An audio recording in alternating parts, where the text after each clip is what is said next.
अस्सलाम वालेकुम, कैसे हैं आप सब। उम्मीद है बिल्कुल ठीक ठाक होंगे। और आप जो अपनी स्क्रीन पर देख रहे हैं इस वक्त, ये कैलेंडुला के फ़्लावर्स हैं। कैलेंडुला के फ़्लावर्स सर्दियों में बहुत खूबसूरत लगते हैं और बहुत इजी टू ग्रो हैं। और आप इनके कलर्स देखिए, बड़े प्यारे प्यारे से हैं। इसमें एक कलर और भी आता है, यानी 3 तरह के ये कलर्स हमको देखने को मिलते हैं। इसमें एक ऐसा प्लांट होता है जिसके लिए जिसमें बड़ी बड़ी ब्रांचेस होती हैं, इसी कैलेंडुला के ही वो ये ड्वार्फ वैरायटी का है मेरा। और आप देखें इसके फ्लावर्स बड़े खूबसूरत हैं।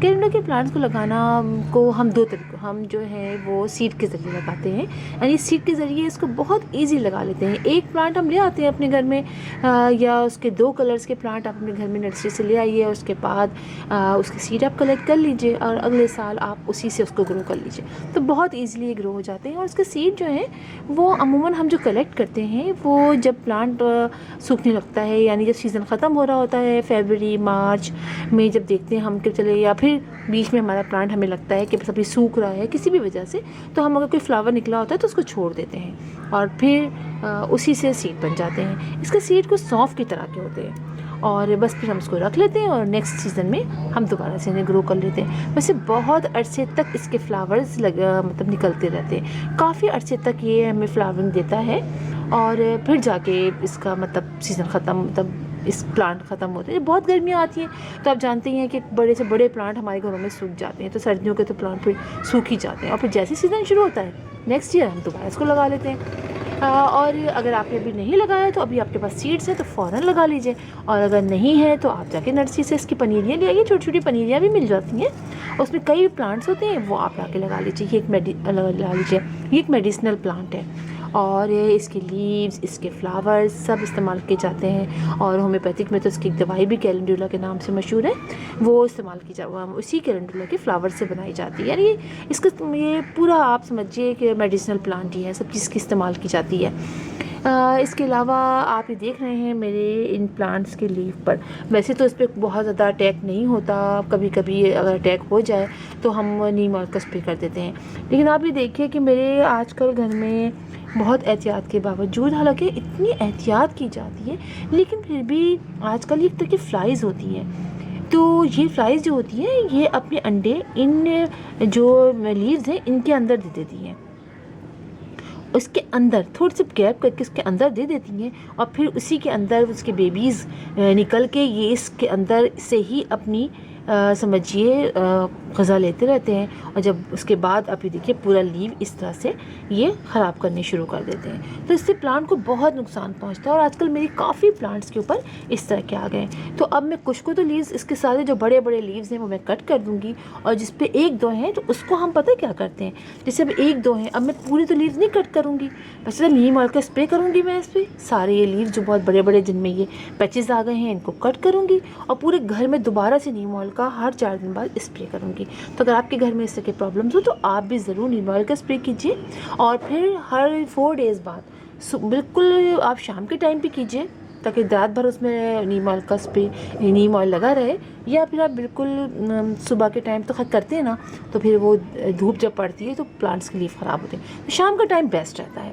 ये जो छोटे छोटे जो कम पे होंगे ना उसको आप ऐसे प्रेस कर दीजिए ताकि अंडे जो हैं ये जो इनके निकले हैं वो ख़त्म हो जाए। ऐसे प्रेस कर देंगे तो ये लीफ बच जाएगा। लेकिन जब बहुत सारे बड़े ज़्यादा पैचेस आ जाते हैं, इस तरह के निशान पड़ जाते हैं, तो फिर लीफ हमें निकालना पड़ता है। तो एक ये प्रॉब्लम भी होती है। चलिए ये तो चलता ही रहता है प्लांट्स के साथ, कभी ज़्यादा कभी कम, कभी बिल्कुल सही वाले प्लांट चलते हैं, तो ये कोई ऐसी बात नहीं है। अच्छा, इस प्लांट को हम बात करें धूप की, तो ये धूप में भी बहुत अच्छी तरीके से ग्रो करता है।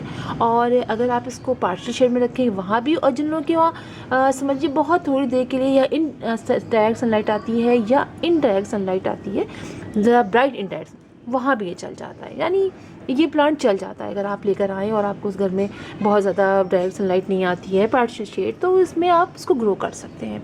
ये बहुत अच्छी बात है, वरना उमन होता है हमें बहुत ज़्यादा धूप में रखना पड़ता है। फिर इसके सदस्य कोई प्रॉब्लम नहीं होती है। इसकी मिट्टी हम वेल ड्रेन बनाते हैं ताकि, इसलिए कि इसको ज़्यादा पानी पसंद नहीं होता है, लिहाजा जब पानी भी डाला जाता है तो चेक करके डाला जाता है। एक तो वेल ड्रेन सॉइल बनाते हैं हम, ऊपर से इसकी मिट्टी जो है वो हम हल्की हल्की मॉइस्ट समझिए तो नहीं रखेंगे, ये तो नहीं कहूँगी मैं आपसे। आप देखें ये खुश्क होगी थोड़ी सी मिट्टी, हाथ से चेक कीजिए फिर डालिए। इससे कि ओवर वाटरिंग से अक्सर हमारा ये प्लांट ख़राब हो जाता है।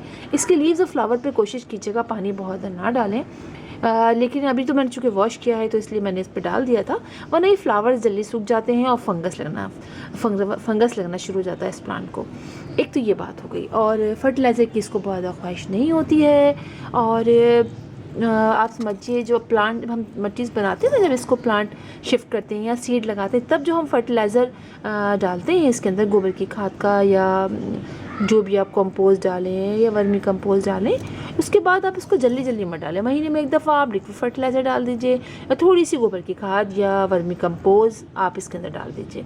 ऐसे बहुत ज़्यादा फर्टिलाइज़र भी इस प्लांट को नुकसान करता है। लिहाजा जब भी आप इसको लगाइए तो ईज़िली, मतलब आप समझिए इसको लगा के आप भूल जाइए, आपने ज़्यादा फर्टिलाइज़र नहीं करना डालना है इसमें, बस आप चेक करके पानी डालिए। तो ये बहुत खूबसूरत प्लांट है और मेरे पास पिछले साल भी था और बहुत खूबसूरत, बहुत अच्छे ग्रो करता रहा। लेकिन इस साल मैंने जो सीड से ग्रो किए, तो सीड से ग्रो किए वो अभी छोटे हैं, वो भी मैं आपको दिखाऊंगी, बड़े हो जाएंगे। ये तो मैंने नर्सरी से लिए थे और ये मुझे मिले थे 30 रुपीज़ के। और अब जो बड़े हो गए हैं और इनके अंदर अब फ्लावरिंग भी हो गई है, तो मैंने कहा चलिए आप लोग को दिखाऊं कि छोटे छोटे प्लांट्स भी ला के अगर आप मतलब उस वक्त में फ्लावरिंग स्टार्ट नहीं हुई, छोटा सा प्लांट था, 30 रुपीज़ का उन्होंने दे दिया था, वरना 60, 70, 80, 100 रुपीज़ तक के कराची में प्लांट्स मिलते हैं। काफ़ी एक्सपेंसिव प्लांट्स मिलते हैं हमें कराची में, लेकिन जिनको शौक़ होता है उनको तो फिर मज़ा आता है लेने में, लिए बगैर भी नहीं सुकून रहता है। तो मैंने ले लिए थे, इसीलिए मैंने छोटे छोटे से ले लिए थे, तब फ्लावरिंग स्टार्ट नहीं हुई थी।